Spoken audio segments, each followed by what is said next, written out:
Hello and welcome to Aasai Rasai. This recipe is for a village style Pol Sambol. My aunt who lives in Matara said this was a really nice recipe that they all make in that area. So I was curious to know what it tasted like.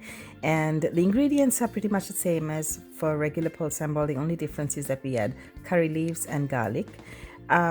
So I have some red pearl onions here. We also call them red onions in Sri Lanka. I'm using about 4 for this quantity of Pol Sambol that I want to make, and 2 pips of garlic, or 2 garlic cloves as we call them here in the US, 2 green chilies, some peppercorns, salt, and of course the curry leaves are there. And these are this is the chili powder or the paprika, whichever you want to use.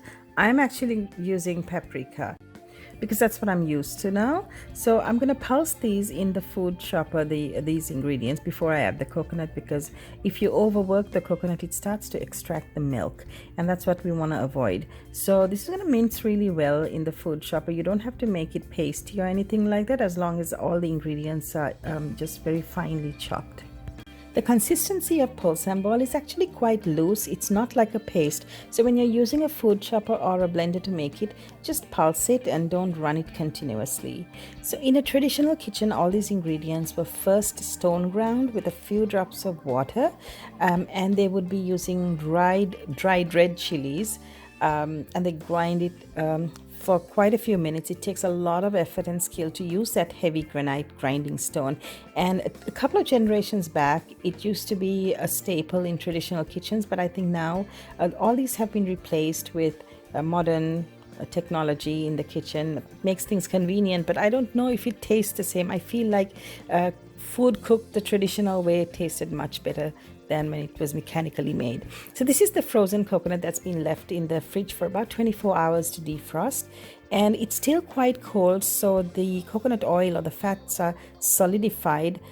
If I heat it up and then try to mix it, it'll just become mushy and messy from the wetness of being frozen. So I'm just going to let it be like this, run it first and then heat it up. I haven't forgotten the lime. I'll be adding it soon.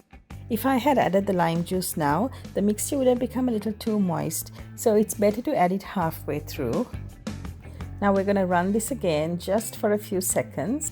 And you know, all these ingredients that we are adding are adjustable to your taste, so you don't have to stick to the recipe or the ingredients list. Please play around and make it your own. What I've given you is just a guideline of where to begin if it's the first time you're making, or if you're new to Sri Lankan cuisine and you don't know where to start with the recipe but make it your own. Go ahead and change things up, like if you want the color darker or lighter, reduce or increase the chili. If you want it spicy, increase the green chilies, the pepper, or the red chili powder. If you want it sour, add more lemon or lime. If you don't have lemon or lime, add some vinegar. There's so much you can do to play around with this. So this is ready for the microwave. About 10 to 12 seconds should do.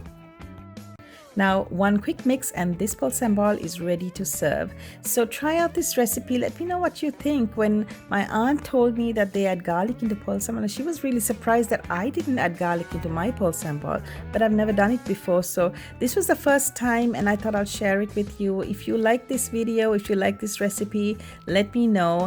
And click on the videos below for more great recipes. Stay subscribed to Aasai Rasai. Thanks for watching.